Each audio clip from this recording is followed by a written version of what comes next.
Take advantage of the Boxing King media discount at BYD Sheffield. You can get this amazing car for £269 per month with a £269 deposit. Details in the description.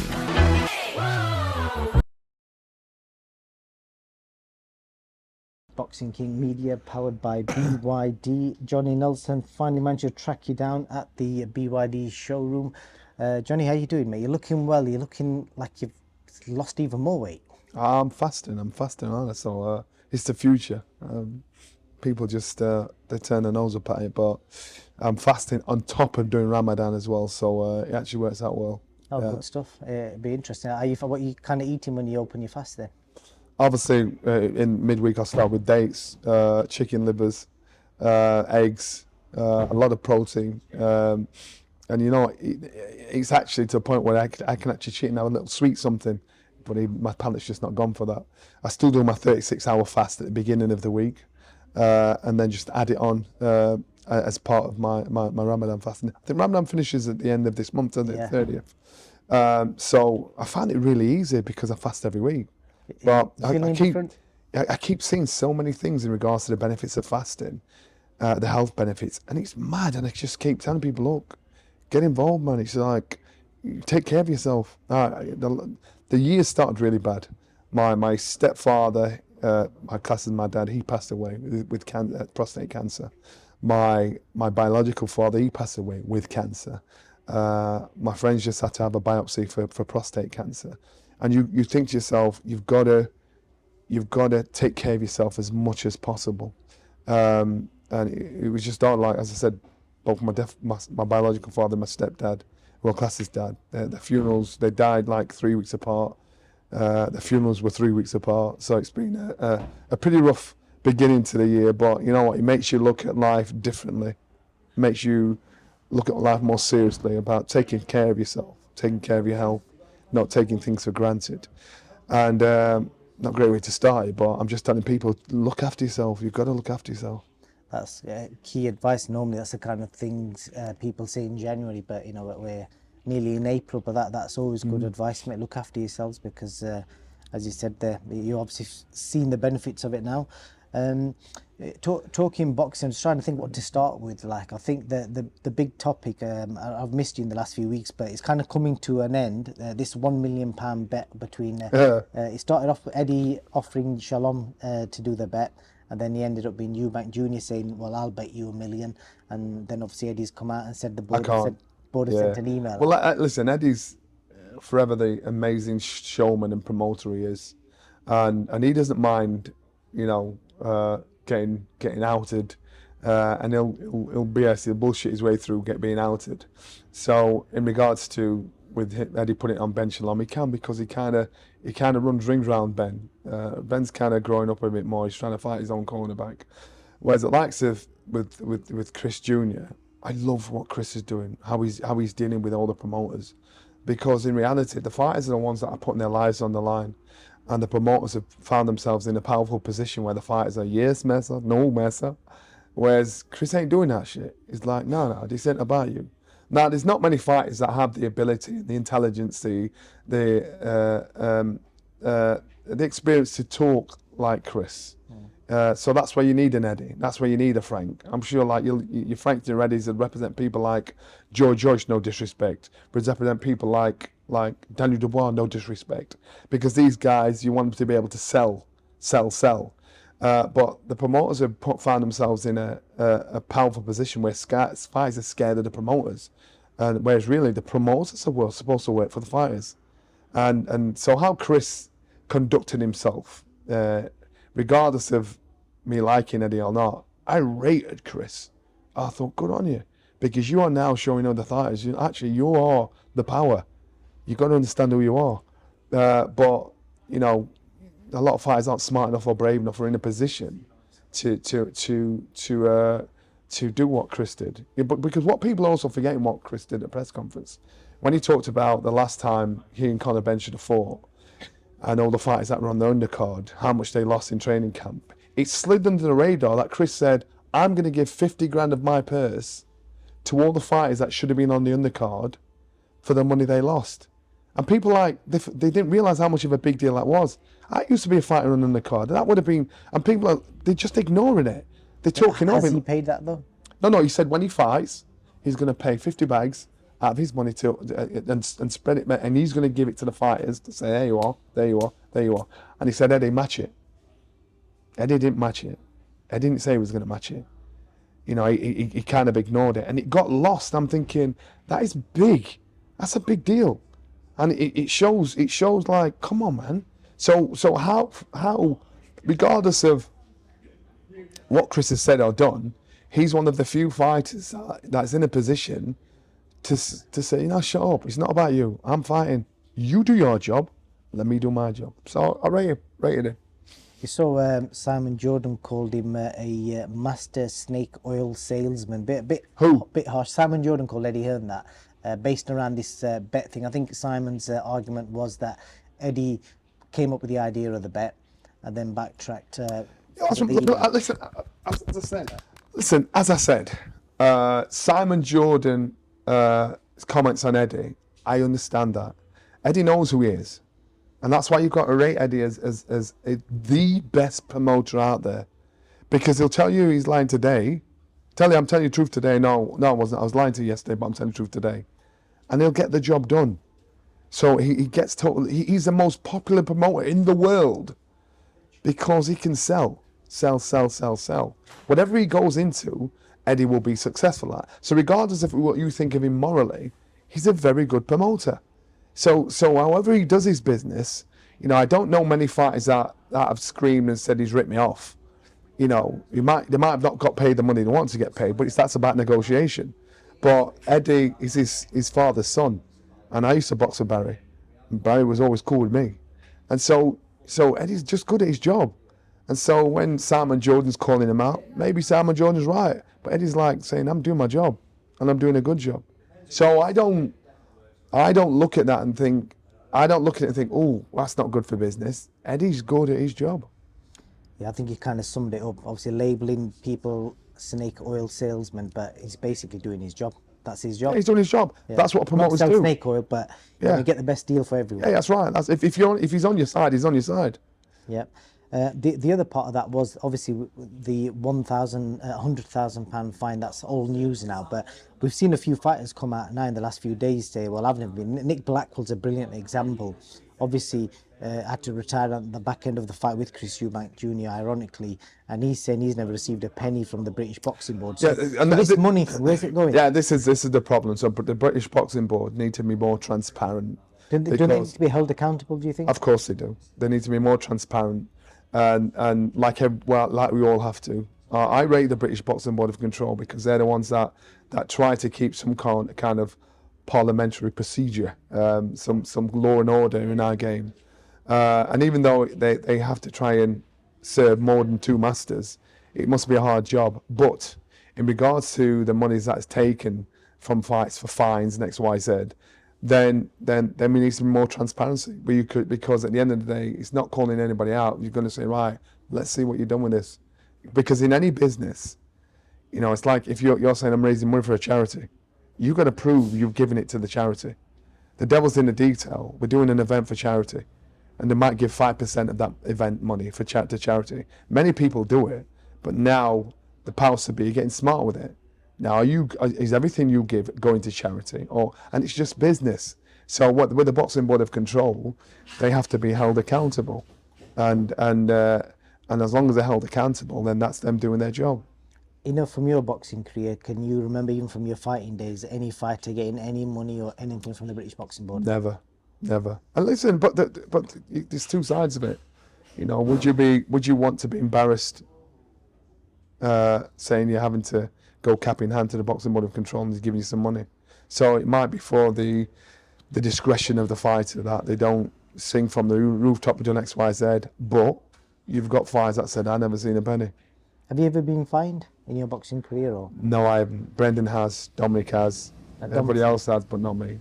Because the argument I was raising was he got fined 100,000.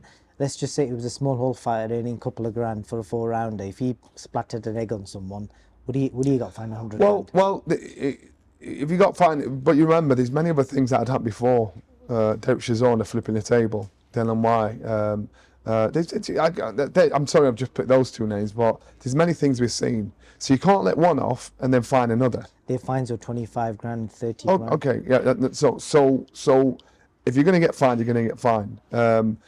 Chris, what Junior did, Junior is in a strong position because he thinks no matter what, you lot want this fight.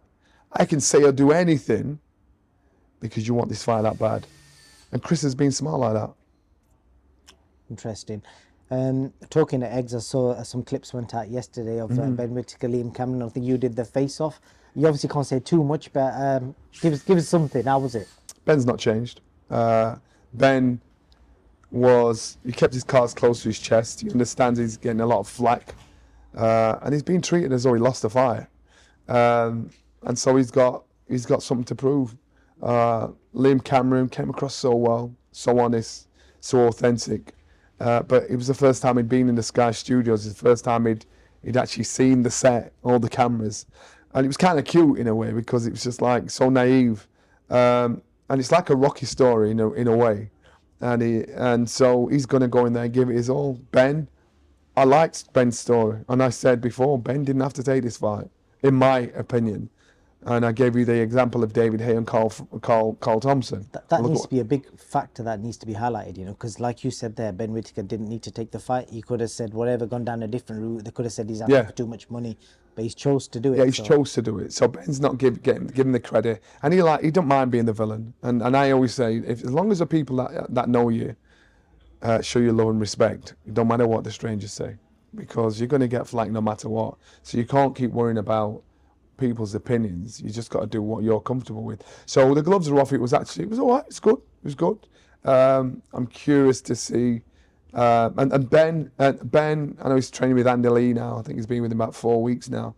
And so he knows he's made the move. I think it's a really positive, good move for him to do that, to take himself away from his home comforts when you go in training camp. That's what you got to do. Every high-profile fighter has done it at some point, or almost every high-profile fighter. So to hear Ben has done this, I think that's a positive move in the right direction. Fascinating. And then with regards next subject, so I want to wish Dave Allen a happy birthday today. He's I don't know how old he is, but he's turned over another year today in his life. I was trying to get him in today, but he's celebrating his birthday. But I spoke to him the other week when they did the launch presser. He's put on a couple of stone, he told me, and I don't know if he's joking or not, but he was 18, he said. He's now 20 stone. Is that a good or bad move for a heavyweight? Because he reckons he won't make a difference. He'll get back down to 18. The way Dave Allen fights doesn't make a difference. It doesn't make a difference the way Dave Allen fights, because he's a plodder. He'll old school you. If you're not wise or smart enough to get your way through him, he'll beat you up. It's like you see those old school footballers that like Maradona, they've done, and then now they look like got little beer bellies. But if the ball's right in front of him, they'll mad you up. And Dave Allen's one of those fighters that no matter how much weight he's put on, at a certain level, he knows he's smart enough to out hustle, pickpocket, and give you a hard time like he did with the Romford Bull. I think Dave will love that. I bet he's never been compared to Diego Maradona. That's quite an interesting comparison. And then moving on, we saw news. Don Charles has done a few interviews the last couple of days where he's talked about Daniel's injury, talked about the money they've lost in camp, etc. Not his injury, sorry, his illness. So the big talking point is, and again TalkSport talked about it the other day, who should get this Usyk fight and what should happen. So basically, Josie Parker's a mandatory for the world title. So Dubois technically got to fight him, but there's Usyk as well. Who should Usyk fight? But who should Usyk fight? I've been public with it, and I'm a massive fan of Don Charles and growing to be a massive fan of Daniel Dubois because of the road he has to travel to get to where he is. British Board Boxing Trainer of the Year as well. Yeah. Don Charles. He's the first black coach to get there. I never knew that. And he's got recognition. And Don's a nice guy. And I've always said, Don, you just need the right materials to work with for people to realise how good a coach you actually are. I think, but in saying that, I do believe Josie Parker should be the one that gets the shot against Usyk. He didn't pull out of the fight for whatever the reason was. So, and it just seems unfair that Danny Dubois, through illness, couldn't fight, and then your booby prize is getting a straight crack at Usyk. So it just seems unfair. But I don't understand. I just don't understand why people aren't saying Daniel Dubois against Anthony Joshua, Joseph Parker against Alexander Usyk. I don't understand why people have developed this Anthony Joshua amnesia, getting them together again. And I don't understand why AJ's people aren't shouting for it. You know, why Eddie's not shouting for it. So the only conclusion it leaves you with, they're thinking, fuck, you don't want any of that. You'd turn you over. That's the only conclusion it leaves you with. But common sense is that'd be the fight. So I think, rightfully so, Joseph Parker deserves it, because he was the one that rocked up and he was the one that fought, regardless. And so we'll give him a chance. And that fight, as long as Dubois stays champion, that fight can always be made. It can always be made. So what's the problem?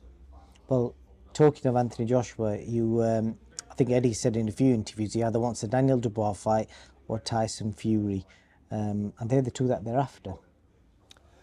Yeah, that makes sense. And so, did he mention any other name? Because usually the last name they mention, they end up fighting. Well, he hasn't mentioned any other names, but we've seen in the last 48 hours, Jake Paul did a podcast and, said he'll knock out Anthony Joshua.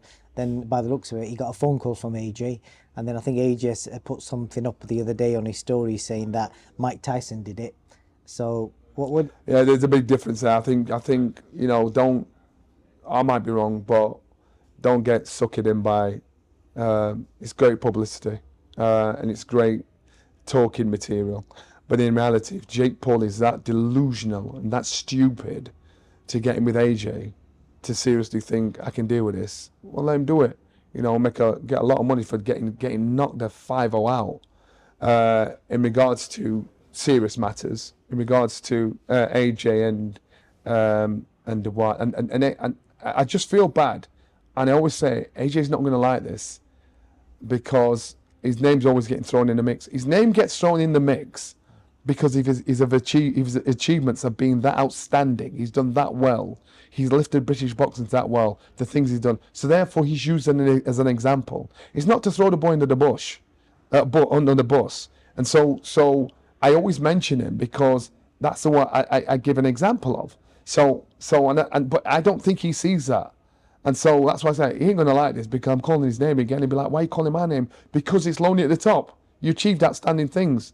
So common sense tells me Danny Dubois against Anthony Joshua, Parker against Usyk, and then whoever's left standing, they fight each other. Well, Simon Jordan argued this, and he said Agit Kabayel should be the one getting one of them shots. Like, for example, because he said, talking about AJ, he said he shouldn't be getting title shots based on his historics. It should be a merit. You know what? I totally understand where you're coming from, but this is business. If you want to fill out Wembley Stadium, if you want to fill out Tottenham, do you really think Kabayel and Usyk are going to fill it out?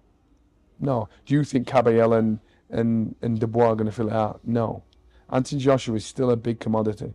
And Anthony Joshua and Tyson Fury, if they fought today and they're both coming off a loss, they would still sell out more than everybody. So this is business. It's show business. So what's fair in that setup, I'd say AJ Dubois, Usyk, Parker. Why not? Yep, I think you kind of just summed it up nicely there. It's getting to 2:10, so I think we're pretty much done, Johnny. Just a quick one for the fans as well. In fact, I tell you what, I'm going to show you this. What do you think of this jacket? Because Dom didn't rate it. It's a new release from Boxstraw. It's called the Sherpa jacket. What do you make of it? You know what?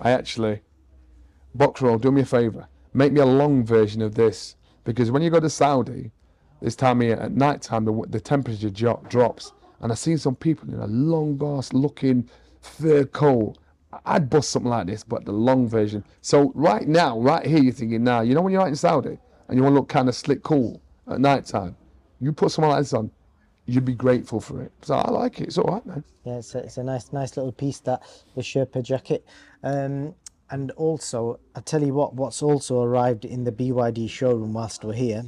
We can just see it there. Before we do that, can I say something? Go on. I met Turki.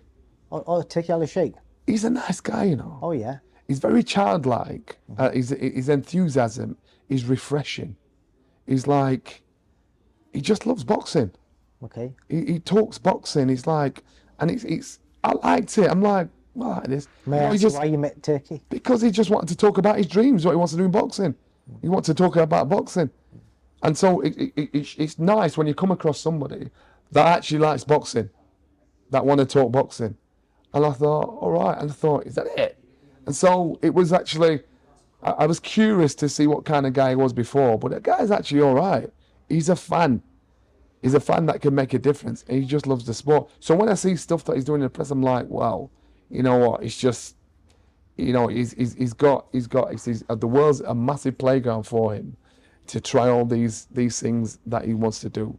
I've got to tell you from an ex-boxer's point of view, as long as the fighters benefit, I don't care, because I know too many fighters that walk away from our game with nothing, homeless, in mental institutions, mental health issues, and they're broke, and they're the ones that fill that stadiums, and you see the promoters living in their big houses, driving their flash cars, and they're the ones that not putting their name online. So what Turkey's doing for fighters, no matter what you think of him, and no matter what you think of me saying this, I'm for the fighters, and I want fighters to end up on the nice side rather than the rough side. I know too many household names that you would be surprised at that are living hand to mouth, you know. So when I say, I'm like, this would be a great time to box. Is that because fighters are bad with money, or is it a case? Well, both. Fighters are bad with money. They get their money skimmed, and it does happen. They get their money skimmed by various new friends or various schemes or various representatives. It does happen. You know, I'm not saying anything out of order, and I'm saying it's smart, so I'm not naming names. And so some fighters aren't smart with their money. But I know too many fighters that have ended up with nothing, and it's just I find it so sad. So with Turkey, I actually like the fact that how he was talking, he's talking about the fighters. He's talking about the fighters, and once you're talking about the fighters, I was one of them. I was one of the fortunate ones to get an amazing job working for one of the best broadcasters going. But what about everybody else? So to me, I actually like that. Interesting. Well, talking of that, have you seen and again, I don't know if these are fact, but somebody's leaked some figures of what fighters going to get paid in this TKO league, and it basically is saying it's going to be, you know, this is how they've referred it as, say for example, a 10-round fight between unranked fighters, they'll get paid 20 G's in dollars. Number 5 to number 10 top ranked will get 50 G's. When it's the top 3, 4, 125k. Championship fights will be 375k, and the champion defending his belt will get 750k. Well, everything's negotiable, but people think if you're a fighter, everybody's on Anthony Joshua money. You ain't. If you're an Olympian and you get a really good signing on deal, great. But they are the minority. They're 5% of the 100% of fighters that are on decent money. My first purse was £190. Wow. Now, and we might be talking yesteryear, but do you think every fighter's on big, like, live for the rest of their life good money? They're not. So in reality, you're thinking, well, that's not really that much. You talk to most of the fighters on the undercard. You talk to most of those fighters that you don't know about. You know, so that's actually, it puts them in a bracket to say, I'm getting all right money. I'm not getting peanuts. And realistically, remember, when you've got your money and you give it, then when you've got your money, you give in either 25% or 33 and a third percent to your manager and trainer. You're paying your tax. So say I get 10 grand, I'm really getting 4 grand. You understand? For myself to spend. And so fighters aren't getting that kind of money. And unfortunately, fighters find themselves in a really hard situation because they're trying to hang the hat high because everybody thinks they're on AJ money. 95% of fighters aren't. And so that bracket there, I don't know how accurate it is, but I'm thinking about the fighters that haven't made money, that don't make money, that aren't in a position, that haven't got the opportunity. I'm thinking about those fighters because the fighters that have springboarded from being excellent athletes, you know, they got to negotiate their own business at the top. There's more people down the bottom than there is at the top. Definitely so. And yeah, all shout out to the boxers trying to make a living. And The last thing, Johnny, where's it gone? Well, I saw the SEALION, the BYD. I was going to steal it because I seen the guy get out and left his keys under the visor. So I thought, I'm a thief that. I'll have a spin. Yeah, we'll see if the car's still in the car park. But yeah, the new BYD SEALION 7 has just come out. It's in the Wicked. Sheffield showroom. If you want to come down and test drive the car, just give them a call. The number is on the description. The space inside, I got in it, space inside, front and back for a big guy like me. I got orangutan legs, man. And I sat there, I'm like, I like this. Space inside is mad, headroom's mad. I'll tell you what, I think it's just parked up there. We'll just go for a quick wander. We'll keep it raw. Guy walked in, left the keys on the side. Pop, pop, pop, pop, pop.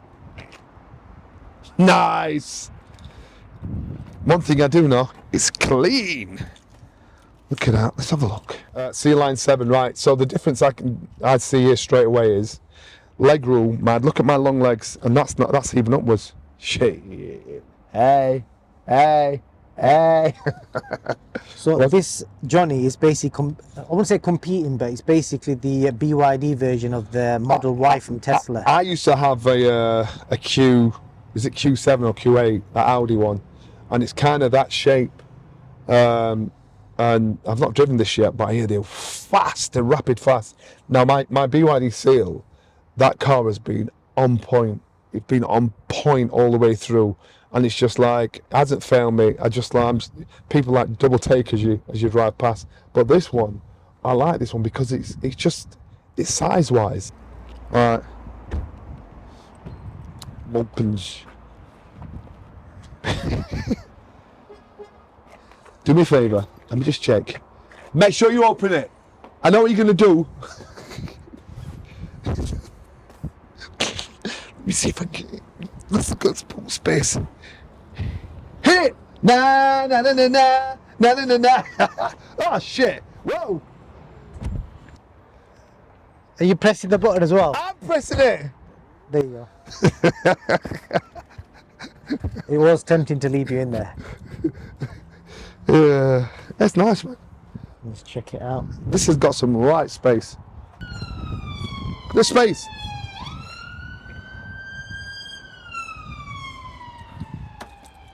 Red calipers. Chee!